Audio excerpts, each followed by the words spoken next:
Moving closer to World War III and a new theory on the New Jersey drones.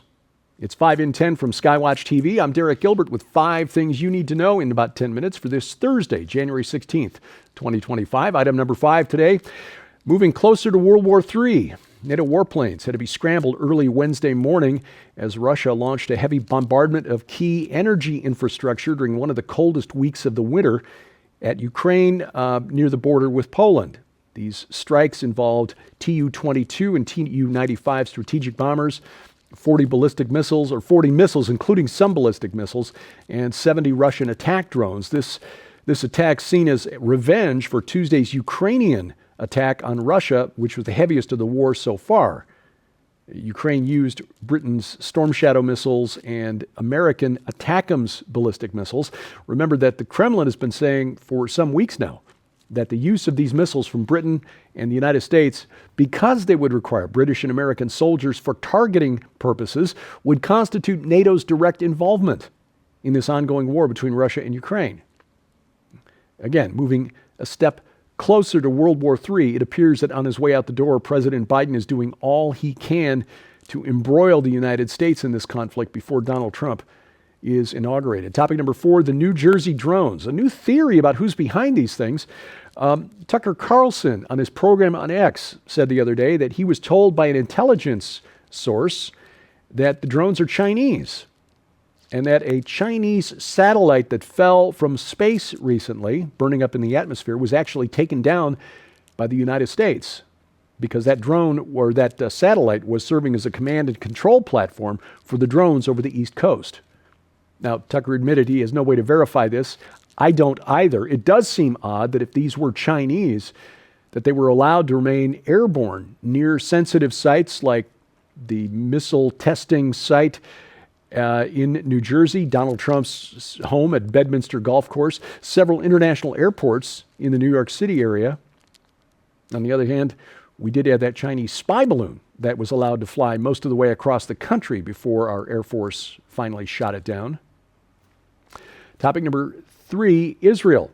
Told you yesterday about the proposed Hamas ceasefire and hostage exchange deal. No news on that score as I'm recording this on Wednesday, so we'll have more for you tomorrow, Friday. But on his way out the door, outgoing Secretary of State Antony Blinken delivered a speech, possibly the last one, his last one as Secretary of State, at the Atlantic Council on Tuesday. And he accused Israel of systematically undermining the Palestinian Authority, which he said should govern a unified Gaza Strip, in addition to Judea and Samaria after the war with Hamas is ended. I'm going to quote Blinken. He said, "We believe that the Palestinian Authority should invite international partners to help establish and run an interim administration with responsibility for key civil sectors in Gaza like banking, water, energy, health, and civil coordination with Israel. The international community would provide funding, technical support, and oversight. The interim administration would include Palestinians from Gaza and representatives from the Palestinian Authority, selected following meaningful consultation with communities in Gaza, and would hand over complete responsibility to a fully reformed Palestinian Authority administration as soon as it's feasible," end quote. This is, quite frankly, delusional.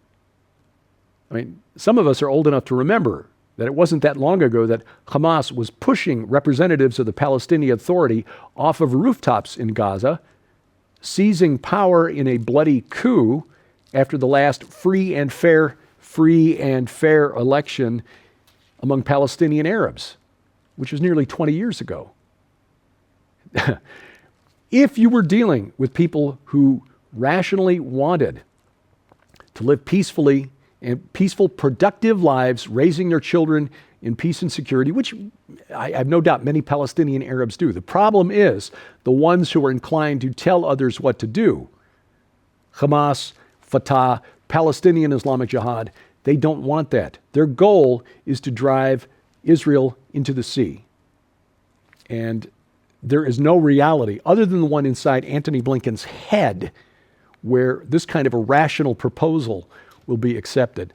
The truly dangerous part of Blinken's scheme is this. He said, quote, "These arrangements would be enshrined in a UN Security Council resolution," end quote. trying to use the United Nations that back in 1947 voted to create an independent Jewish state alongside an independent Arab state. There was a two-state solution back in 1947, but Israel's Arab neighbors decided we don't want that and attacked Israel instead. You might remember that the Obama administration, on its way out the door, refused to exercise its veto power in the UN Security Council and allowed an anti-Israel resolution to go through. When Biden's highest-ranking foreign affairs official, the Secretary of State, starts talking about a UN Security Council resolution to pressure Israel into doing something that is clearly against Israel's national interests, this could damage and threaten Israel's security for years to come. Topic number 2, Yemen. That leads to this question: why do the Houthis in Yemen continue firing missiles at Israel when it's clear they're not doing any significant damage? I mean, there was one on Tuesday that landed on a rooftop, but no one hurt, thankfully. Missiles actually may be aimed at Egypt, in a manner of speaking. I mean, they're not aiming them at Egypt and hitting Israel by mistake, but the net effect of shutting down cargo traffic in the Red Sea may be aimed at pressuring the government in Egypt rather than the government of Israel, trying to strangle Egypt's economy, which is heavily dependent on transit fees through the Suez Canal. This analysis comes from Rabbi Pisak Walicki, who is the executive director of Israel 365 Action, and a veteran Israeli journalist named Yehoshua Melri. Melri, who served as a foreign correspondent in Cairo, Egypt, said that Iran's strategy involves systematically strangling Egypt's economy while at the same time targeting humanitarian and educational programs at regions in the south of Egypt. In other words, using money to buy loyalty from the population and shift it from the Sunni government in Cairo to the Shia government in Tehran, which, when you think about it, makes a lot of sense, because with the crushing of Hezbollah and the near dismantling of Hamas and its capabilities to wage war, Iran is in need of some new proxies, and Egypt might be the one they're targeting. Coming up, you might call it insurrection, but it's not the one liberals keep talking about. I'll explain next on 5 and 10. Ladies and gentlemen, right now you can help the Skywatch TV ministry continue to broadcast the gospel of Jesus Christ to the four corners of the world and receive your very own copy of this incredible new work when you order the Destination Earth Ultra Collection.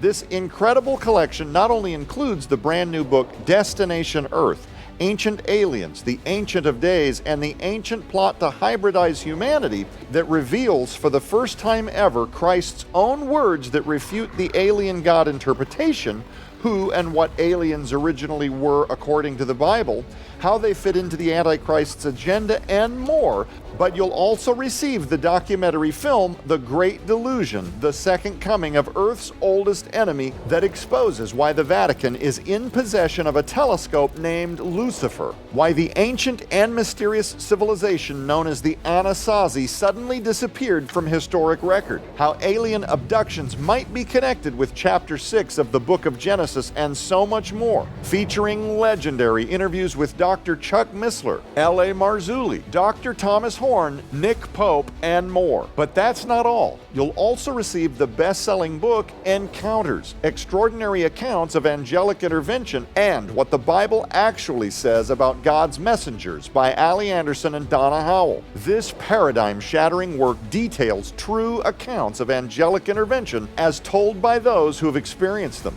It reveals how misconceptions regarding angels came to be and how the early church unintentionally propagated the myth that these beings are weak, and frameworks the fierce capacity of angels' powers, including their strength in warfare, ability to fly, and how they manipulate earthly elements to carry out God's will, and more. All of these items hold a retail value of over $65. Yours now for your donation of only $45, which includes free shipping to all U.S. orders. Support the ministry of Skywatch TV today. You can scan the QR code on your screen using the camera app on your phone for instant access to this special opportunity.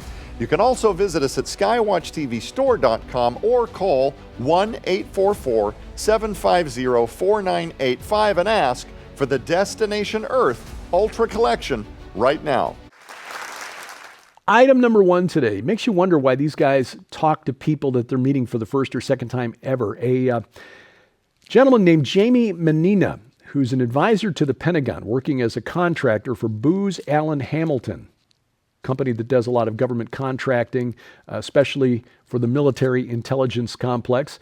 He was a former FBI special agent, ties to Hillary Clinton's campaign. He was caught on secret camera, hidden camera, by an undercover journalist working for the O'Keefe Media Group, James O'Keefe, who founded Project Veritas, now off on his own. He said in this video that he had been discussing options with retired generals to protect people from Trump. Talking with retired generals to figure out ways to circumvent the will of the incoming Trump administration. Now, again, this sounds kind of like, insurrection, treason even. But no, it's not going to result in anything more probably than Manina being fired, which he has been.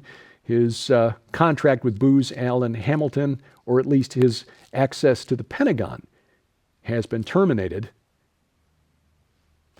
But when liberals do it, it's protecting democracy.